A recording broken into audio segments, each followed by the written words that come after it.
It's the Real News Network. I'm Sharmini Pires coming to you from Baltimore.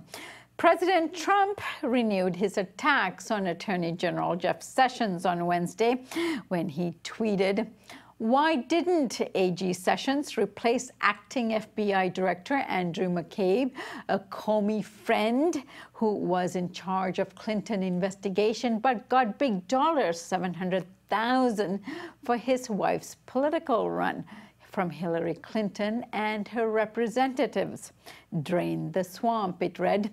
This tweet follows several others over the last week in which Trump criticized Sessions for not pursuing White House leaks and for having recused himself from the Russia investigation. Joining us now to take a closer look at the recent Trump fight with Sessions is Bill Black. Bill is a white-collar criminologist, associate professor of economics and law at the University of Missouri, Kansas City. He is the author of "The Best Way to Rob a Bank is to Own One." Thanks for joining us, Bill. Thank you. So, Bill, first give your impression of this one-sided fight that's going on between Trump and Sessions, but it's really Trump waging this war. Why didn't Trump simply just fire Sessions instead of waging this tweet storm? Okay, so I used to work for the Justice Department. My wife used to work as the Justice Department, both as trial attorneys. I worked heavily with the FBI and trained FBI agents and Justice Department prosecutors to investigate and prosecute elite financial frauds back when we used to do that. So this is something that strikes very close to home. In answer to your first question, because Trump is a coward. And that's the first answer. And the second answer is Trump is absolutely incompetent at the art of the deal, the book that he didn't write, that was ghostwritten for him. If you want to get rid of a cabinet member, and it's not because they've done something terrible that, has created a scandal, what you do is give them another position where they can't hurt you. So you make them ambassador to Liechtenstein or something like that. And it's all great. They live a nice life. The people call them Your Excellency. They dine well, and they're gone if you can't, in this case, man up and actually fire people. And of course, that was his catchphrase but that was reality TV, and the thing about reality TV is it has nothing to do with reality. In reality, he is a very weak person. Now, beyond that, the whole process is more insane, substantively and on every conceivable level. So let's take first the excuses. One, I'm firing him. I want him gone because he didn't tell me he was going to recuse himself. Let's parse that. Which he did 6 months ago when he took the job. He promised to recuse himself. Yeah, because I wouldn't have appointed him had I known he was going to recuse himself. Well, at the time Sessions is appointed, he has no intention of recusing himself. It's not even an issue. So how is he supposed to tell the president? So that's one. Two, once Sessions had met with the Russian ambassador and had these other discussions and not disclosed them, he had a clear conflict of interest. And he is required to recuse himself. So Trump is saying he wants an attorney general. Now, remind me, but an attorney general is supposed to be the chief law enforcement officer. He wants an attorney general who won't follow the law.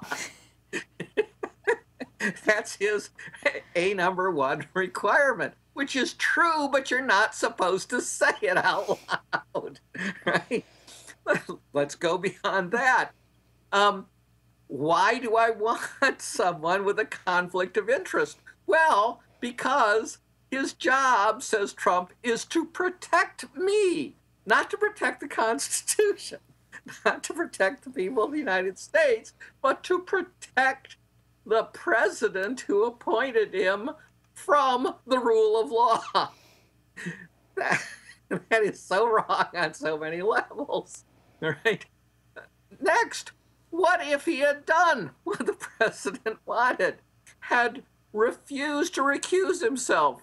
It would have instantly been a political scandal. It was completely untenable. He had just lied to the Senate in the confirmation process.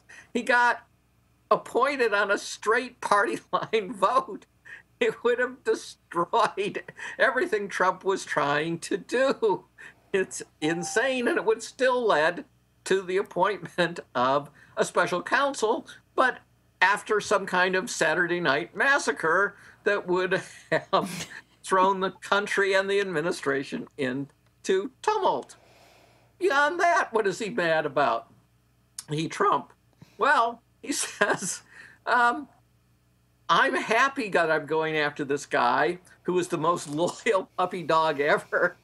It was the first senator to come out for me at a time when that was really hostile to other senators like Cruz action, who, presumably had much more claim on Sessions' support. And now Trump is insulting Sessions about that and saying, well, look, I got a crowd of 40,000 in Alabama. So Sessions wasn't showing any kind of loyal to me, backing me at a time when no one thought I could win. He was just trying to latch on to my big crowd. See, it's all me. I'm wonderful. And everybody else is a jerk. Now, of course, this is demonstrating what is already becoming obvious, that the only people who are going to accept high-level positions in the Trump administration are the scum of the earth, because your reputation is going to be utterly destroyed with anyone who actually cares about anything of substance. And that's even going to be true among, thinking Republicans and such. But it goes beyond that. What do I really want him to do? I want him to squash an investigation of me. Well, why do you need some people to squash an investigation? Because the investigation has turned your finances. And what we're really seeing with Trump is the failure of prosecutors in the past. That if prosecutors in the past had done their job, Donald Trump would have been in prison for many years, would have multiple felony records, and would have never disgraced this nation as a president and such. So finally, prosecutors are waking up and looking at his finances, and he's gone berserk because he can't stand to have his finances looked at. But it gets worse. In addition to that defensive role, he wants his Attorney General, Sessions, to have an attack dog role. And who does he want him to attack? He wants Sessions to go into the FBI, that's the McCabe, the acting director of the FBI, and say, you can't be acting director because you're not a partisan Republican. Which, by the way, the FBI director for the last 20 years, roughly, has been a Republican. Two different Republicans, one of whom Trump fired, and the other of whom is investigating him as a special counsel. These are both rock rib Republicans who were appointed and reappointed in some cases by Democrats as well as Republicans, because it's supposed to be nonpartisan. We don't want the FBI investigating people on political bases. And then finally, in terms of all of this, Trump wants to direct the FBI director, the new Republican partisan FBI director, to prosecute prominent political opponents, including his opponent in the election. So he wants us to become the kind of nation where if you win the election, you jail the opposition, right?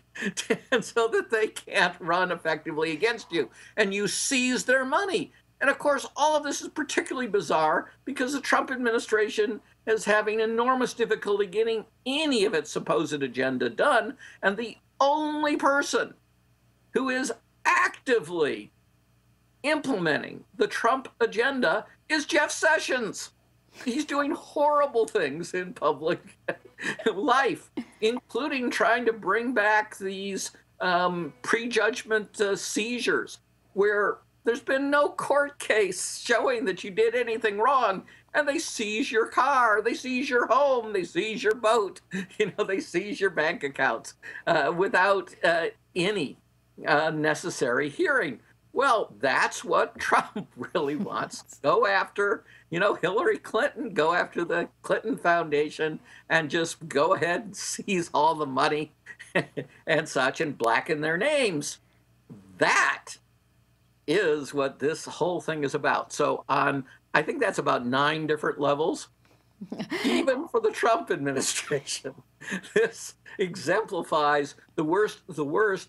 And it's only overshadowed by, of course, health insurance, where they're literally trying to kill tens of thousands of people per year by removing insurance for tens of millions of people. Yeah. Bill, if Sessions were to resign under all of this pressure and the tweet war that's going on, the one-way tweet war, there is speculation that former New York Mayor Rudolph Giuliani would replace him. What do you think of that and what it might mean to the Justice Department and law enforcement? So the nation has already dodged one bullet with regard to Giuliani. Giuliani put in, I think his name was Kelly, as head of police and security and such, and in New York when Giuliani was mayor. And then Kelly, if I got the name right, was going to get appointed at the national level, right, to one of the most senior positions in the government. And it only then did, again, the prosecutors finally got around to doing their work and noting that Kelly had engaged in a string of felonies. Right? So the idea that you'd bring back Giuliani as your answer to corruption is tragic comedy to begin with. Giuliani, however, in defense of Giuliani, has said that Sessions did absolutely the right thing in recusing himself, right?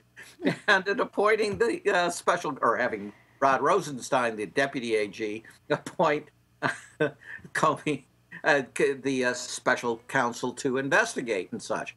So Giuliani is the type of person that conceivably would take the position because he has such a despicable reputation that he has nothing to lose, and the disease of wanting power and going after enemies is glorious to him. But again, you're going to have to make sure the rules prevent any filibuster, because the Democrats would go berserk with Giuliani appointment. All right, Bill, I thank you so much for joining us and illuminating this very interesting case going on. Thank you so much. Thank you. And thank you for joining us here on the Real News Network.